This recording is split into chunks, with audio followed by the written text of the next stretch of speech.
Hola, ¿qué tal? Mi nombre es Carlos Ocadiz y los saludo en nombre de Editorial Universidad de Guadalajara en esta edición 35 de la Feria Internacional del Libro. El día de hoy tenemos una presentación titulada Catástrofes, escenarios biopolíticos y necropolíticos contemporáneos, una trilogía editada por el Centro Universitario de los Lagos. Nos acompañan los comentaristas Luis Rivero Borrell, Rubén García Sánchez y Gabriel Sánchez Mejorada para que nos platiquen un poco acerca de esta obra. Los presento a continuación. Luis Rivero Borrell cursa el doctorado en Derecho en el Instituto de Investigaciones Jurídicas de la UNAM. Es profesor de tiempo completo en el ITESO, coordinador de la Unidad Académica Básica de Justicia, Derecho e Instituciones Públicas, así como coordinador docente de Filosofía y Derecho y parte del núcleo académico de la Maestría en Derechos Humanos y Paz. Gabriel Sánchez Mejorada es artista visual. Su trabajo se origina a partir de las tensiones entre la presencia y ausencia de cuerpos en contextos de precariedad, violencia y destrucción. Hace una exploración de los rastros y restos del cuerpo y la materia en relación con el desierto y lugares desérticos urbanos. Rubén García cursa el doctorado en Teoría Crítica en el Instituto de Estudios Críticos de la Ciudad de México con especialidad en Filosofía Política. Se especializa en el área de planeación de la educación superior, coordinador docente de Filosofía de Derecho y parte del núcleo académico de la Maestría en Derechos Humanos y Paz. Este es su espacio. Bienvenidos a los tres. Les cedemos la palabra. Adelante. Muchas gracias. Bueno, pues esta trilogía, les platico, es producto del trabajo de un grupo de estudios en el que, como podemos ver en esta presentación, personas de distintas disciplinas dialogamos sobre las posibilidades y límites de los marcos teóricos de la biopolítica y la necropolítica en México y América Latina. Las dos presentaciones de esta trilogía también se pueden consultar en nuestra página de Facebook del grupo Desvíos de Territorios Biopolíticos. Bueno, el primer libro de esta trilogía, Vidas en Vilo, Marcos Necropolíticos para Pensar las Violencias Actuales, explora las posibilidades de la biopolítica y la necropolítica para entender las relaciones de poder, la vida y la muerte en nuestro presente político y social. Pensamos que la potencia de estas categorías es que funcionan como herramientas conceptuales que se abren al diálogo con otros cuerpos teóricos, permitiendo aproximaciones complejas y situadas de los fenómenos. Este libro pretende entonces contribuir en esta comprensión y discusión crítica a partir de una serie de capítulos agrupados en dos secciones. En la primera de ellas se discute el uso de las categorías necropolítica, biopolítica y tanatopolítica en su relación con el proceso de acumulación capitalista, así como su pertinencia, en la comprensión de la violencia actual en México. En la segunda sección se presentan estudios de caso que aplican estas categorías en investigaciones para comprender los fenómenos desplegados en la regulación de poblaciones excedentes. A ver, el primer capítulo entonces se denomina Violencia y Dispositivo de Extracción hacia una necropolítica de la acumulación. Y Antonio Fuentes, pues, enmarca el recurso a la violencia y generación masiva de muertes en los procesos de precarización del trabajo y de la gestión de segmentos sociales como superfluos. Propone entonces la noción de dispositivo de extracción y regulación de la excedencia para abordar la forma en que múltiples actores con estrategias diversas legitiman el uso de la violencia en términos discursivos y materiales. El siguiente capítulo, Nuevas Guerras, Nuevas Pérdidas, entre el despojo y la incertidumbre, de Flavio Meléndez Cermeño, reflexiona la experiencia de la desaparición forzada como característica de un nuevo tipo de guerra, que produce espacios de indistinción e incertidumbre. Esta violencia, que lleva un dolor sin sitio, un dolor sin fin, abre preguntas sobre las maneras de subjetivar las nuevas formas de pérdida que produce el capitalismo contemporáneo.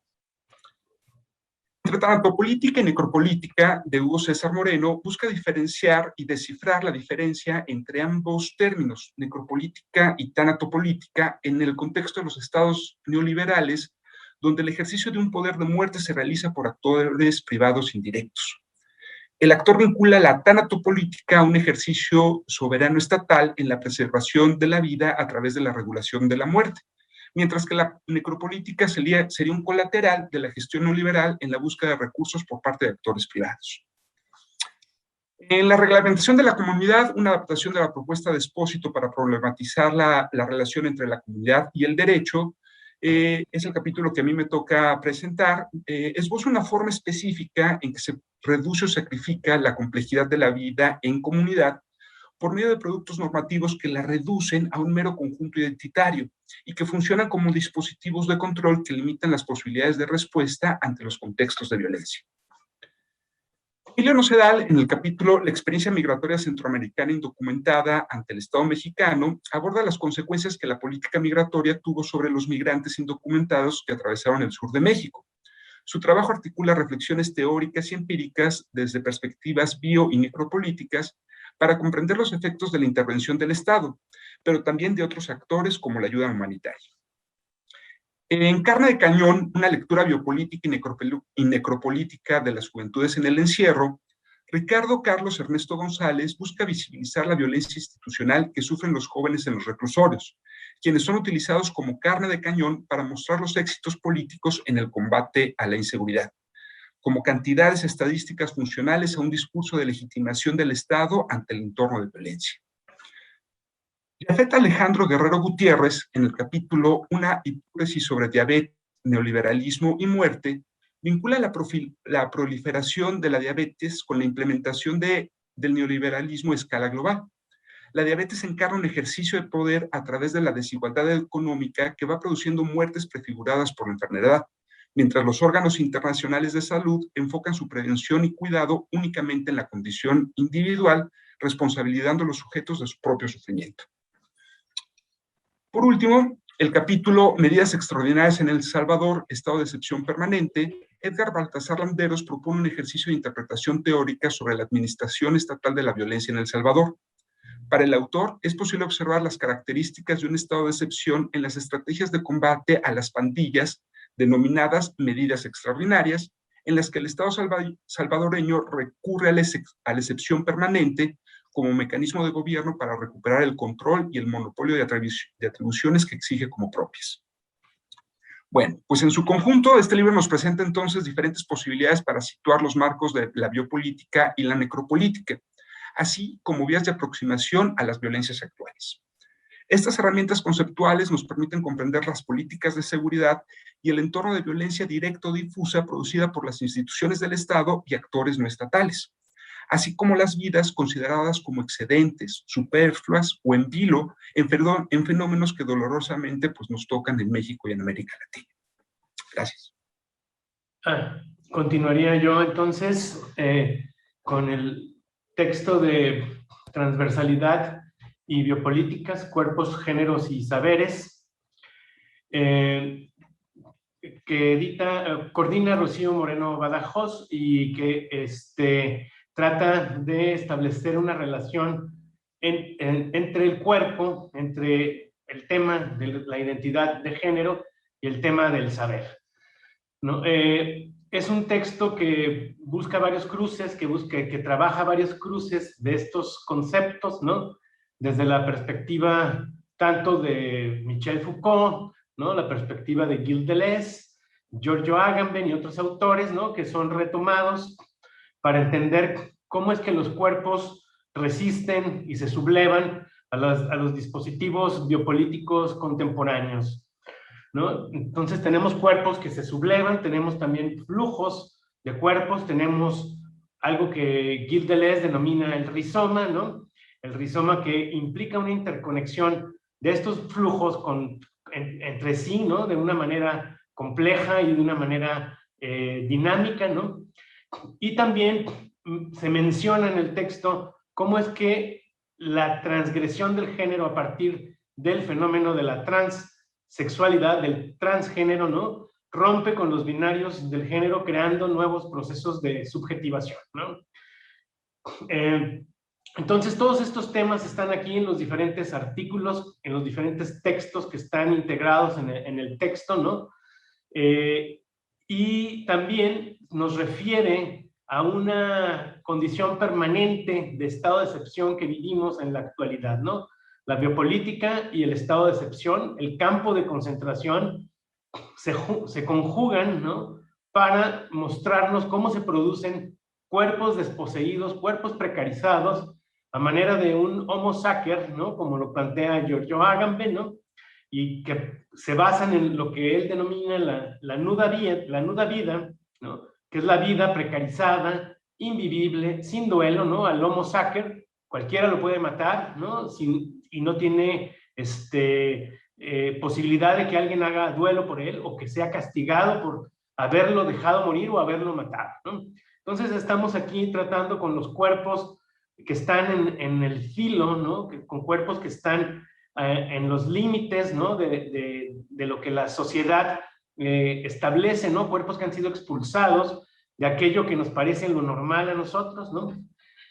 Pero cuerpos que también pueden producir líneas de fuga que vendrían a ser formas de resistencia, ¿no? Formas de cambiar esa situación, de romper con esas diferentes formas de disciplinamiento biopolítico, ¿no? En que están enmarcados, ¿no? También esas líneas de fuga permiten subjetividades en movimiento perpetuo, ¿no? En procesos de subjetivación perpetuo, donde las identidades de los individuos no son estables, cambian, se transforman, se mueven, ¿no? Como una forma de resistir a los mecanismos de disciplinamiento biopolítico, ¿no? Entonces tenemos una transversalidad, tenemos biopolíticas, tenemos cuerpos, géneros, saberes sumados a los cuerpos, que convierten a los cuerpos en cuerpos medicalizados, cuerpos regulados, cuerpos vigilados, racializados, degenerados, animalizados, colonizados y recolonizados, sometidos, violentados sexualmente, en espera permanente, ¿no? Los cuerpos que tienen que esperar, ¿no? Cuerpos que no importan, cuerpos rebeldes, cuerpos que luchan, cuerpos expropiados de sí, cuerpos ocupados, ¿no? Cuerpos que se resisten a la muerte, ¿no? Cuerpos despojados de saberes y cuerpos despojados de cualidades políticas, como el Homo sacer, ¿no? De Giorgio Agamben, ¿no? Tenemos el saber médico que atraviesa esos cuerpos, ¿no? Que es una forma de poder que atraviesa los cuerpos, los sobredetermina y produce mecanismos de subjetivación en esos cuerpos, ¿no? La biopolítica, entonces, también vamos a verla como inexorablemente ligada al despegue económico del capitalismo, ¿no? La biopolítica va a estar vinculada con las formas de la axiomática capitalista, con la forma en la que el capitalismo se ha desarrollado, ¿no? Con el acaparamiento y con los regímenes políticos y privados, ¿no? Que regulan la acumulación y la fuerza de trabajo, ¿no? Tenemos entonces también naciones, ¿no? Que son patrias, que son patriarcales, ¿no? Que regulan los cuerpos, regulan los géneros, regulan las identidades, ¿no? Y que buscan reapropiar el cuerpo y el útero, ¿no? De las mujeres en esas estructuras patriarcales, ¿no? Se busca entonces disciplinar mediante la biopolítica el cuerpo de la mujer, ejercer el control sobre su capacidad reproductiva, ¿no? Y bueno, pues el cuerpo femenino continúa siendo el mecanismo fundamental para procurar la expansión feroz del neoliberalismo, ¿no?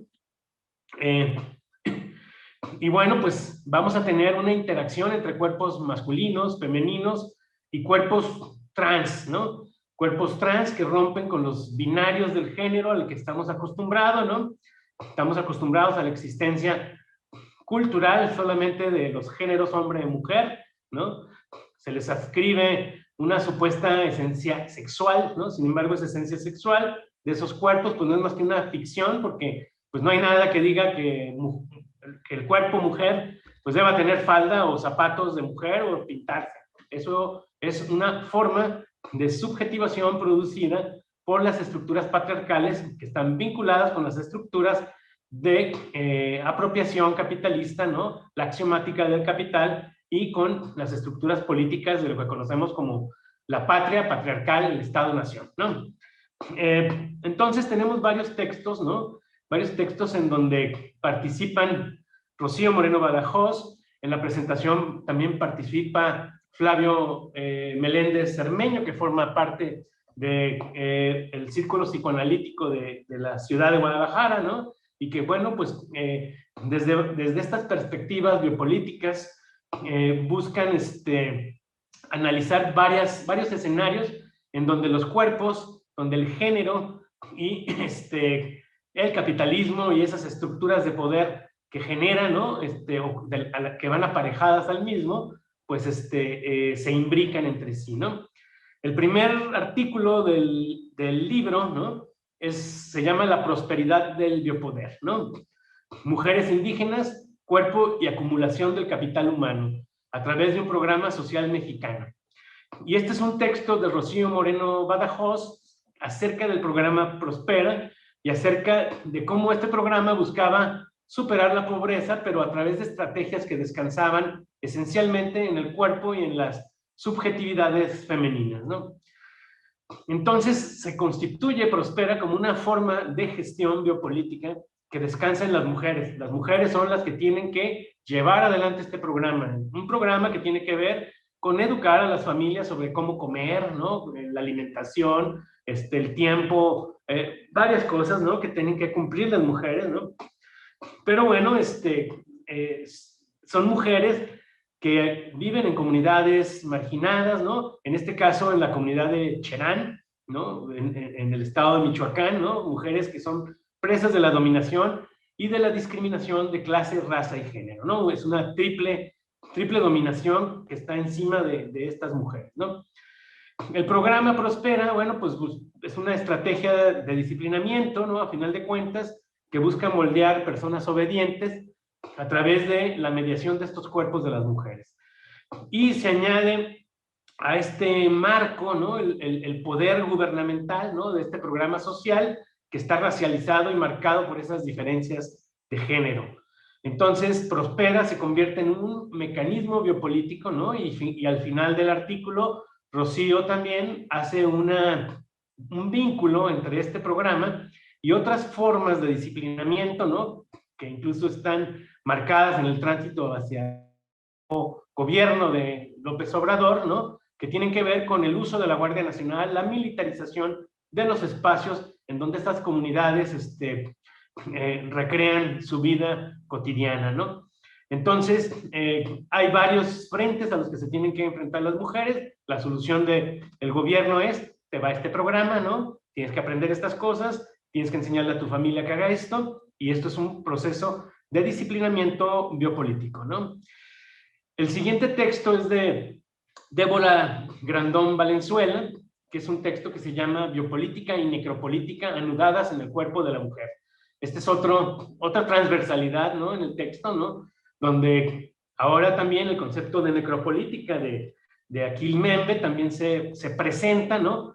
Aparejado indisolublemente también al concepto de biopolítica, ¿no? Lo que analiza este texto son las resistencias políticas feministas por la despenalización del aborto en Chile, ¿no? El aborto se ve como una forma, o la prohibición del aborto se ve como tanto como una figura de regulación biopolítica como necropolítica, ¿no? La negación del aborto libre es una política de muerte, ¿no? Es una necropolítica que concibe como cuerpos que no importan a las niñas y mujeres que abortan clandestinamente, ¿no? Aquí entonces se presenta en este caso, ¿no? De la lucha de las mujeres feministas por la despenalización del aborto en Chile. El siguiente texto es de Luis Fernando Gutiérrez Domínguez y se titula Reflexiones en torno a la feminización de la economía y la violencia feminicida en el altiplano poblano. Aquí se analiza la precarización del trabajo femenino y la violencia hacia las mujeres, cómo son dos cosas que van juntas. Entre más violencia hacia las mujeres hay, más posibilidades hay de encontrar formas de trabajo precarizadas, mal pagadas, jornadas largas, sumidas, ¿no? En desigualdad de género, en violencia de género, ¿no? Y esto extiende las ya monstruosas condiciones de explotación en que se viven en estas comunidades del altiplano poblano, ¿no? Las mujeres sufren entonces una doble explotación y además son garantes de que esa explotación se siga manteniendo, ¿no? Y además, pues, parten de diferentes procesos, tanto biopolíticos, o sufren procesos biopolíticos y necropolíticos, ¿no? A través del feminicidio y la violencia de género hacia las mujeres. El siguiente texto de Eliud Calderón Saucedo analiza la praxis psiquiátrica como dispositivo biopolítico en mujeres en la categoría de internamiento permanente, ¿no? Son mujeres que no salen del psiquiátrico, no salen de su confinamiento, ¿no? Y pareciera que ese va a ser su destino para toda la vida, ¿no? La praxis psiquiátrica aquí se convierte en un dispositivo disciplinario, ¿no? y produce una desubjetivación femenina. Son mujeres que dejan de tener identidad, que dejan de tener, digamos, agencia, que dejan de tener posibilidades para actuar de manera libre, ¿no?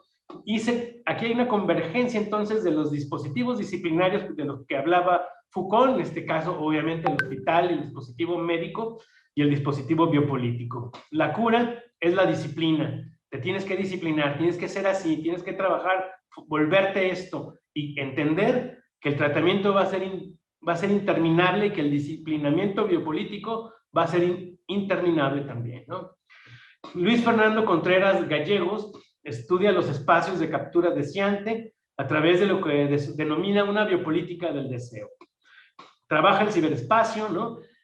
Trabaja cuáles son los efectos y cómo se estructuran los procesos biopolíticos en el ciberespacio y ayudados por el Big Data, ¿no? Lo que zonifica la vida y generan dispositivos que gestionan y administran la vida, ahora también desde nuestros dispositivos tecnológicos, ¿no? Que nos parecen tan neutrales y tan útiles, pero que, bueno, pues empiezan a construir mecanismos de control del deseo, ¿no? En fin, en el último texto, Josué Manuel López Barrios analiza, se denomina hombres o bestias, poder pastoral, colonialismo y animales, ¿no? Entonces él hace un cruce, hace otra transversalidad también biopolítica entre lo que sería el gobierno de las almas, ¿no?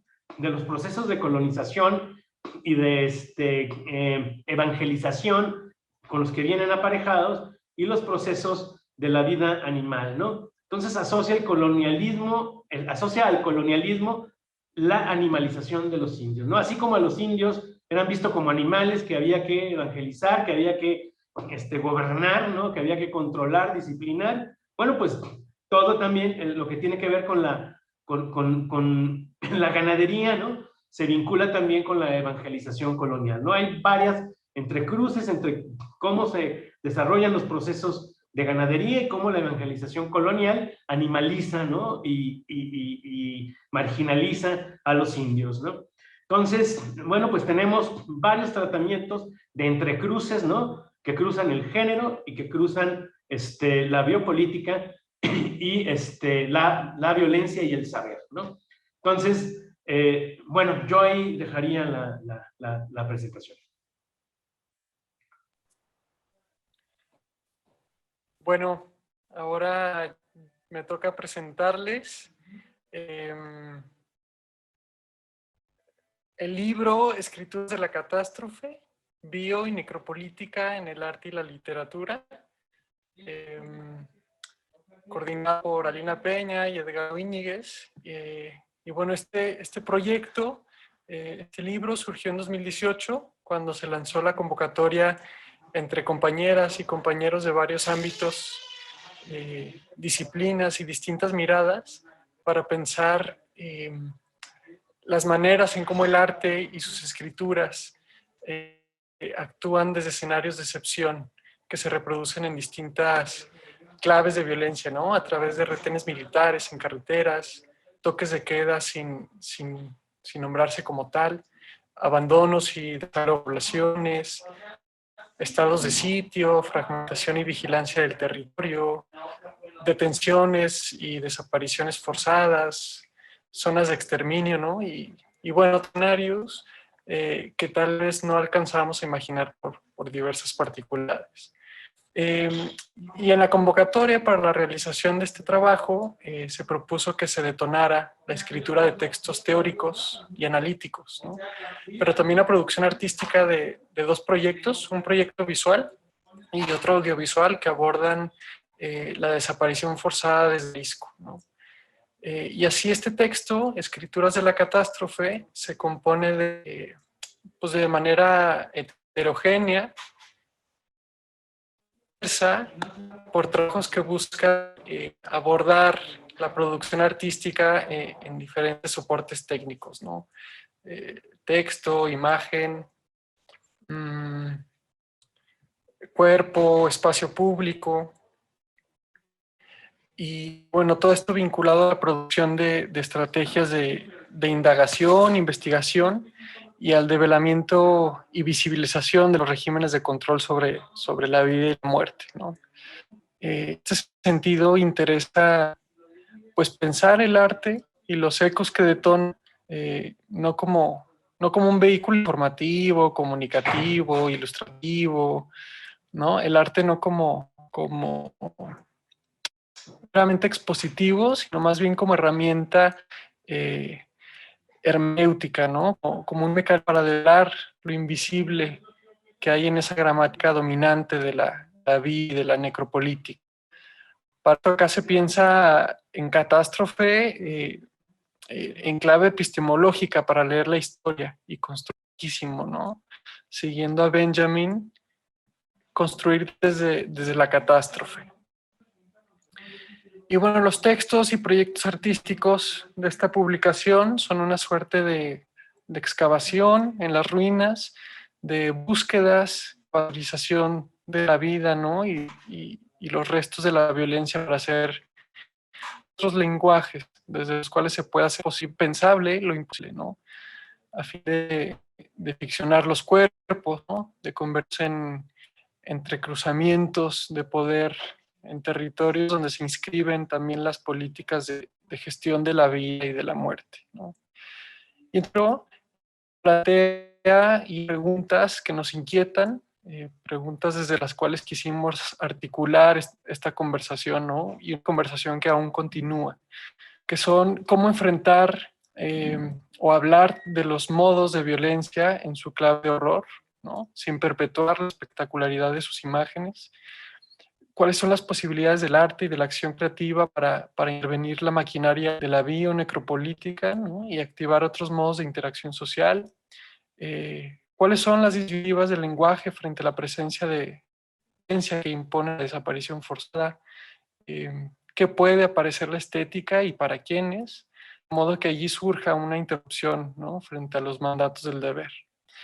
Y bueno, los textos que agrupa esta publicación proponen lecturas, proponen formas de posar la mirada, proponen líneas interpretativas de textos literarios, de obras, intervenciones artísticas. Y bueno, de esta manera el libro abre con un segmento de 3 textos en los que se abordan procesos de arte y creación. El segundo segmento y 2 textos que abordan, elaboran desde el campo de la literatura las posibilidades de vida en un tiempo post-utópico. Y el último es un proyecto de escritura colaborativa a partir de 2 piezas audiovisuales sobre desaparición forzada, realizada por 2 artistas. Y bueno, esto sería parte del libro de escrituras de la catástrofe, ¿no? Bio y necropolítica en el arte y la literatura. Muchísimas gracias a Luis Rivero, Rubén García y Gabriel Sánchez por presentarnos esta trilogía. Agradecemos también al Centro Universitario de los Lagos por estar aquí en esta Feria Internacional del Libro. E invitamos a nuestro público a que nos siga en nuestras redes sociales como Editorial UDG, donde continuaremos presentando nuevos títulos, y a que visiten nuestro sitio web en editorial.udg.mx, donde podrán conseguir estas publicaciones. Muchísimas gracias a todos y hasta la próxima.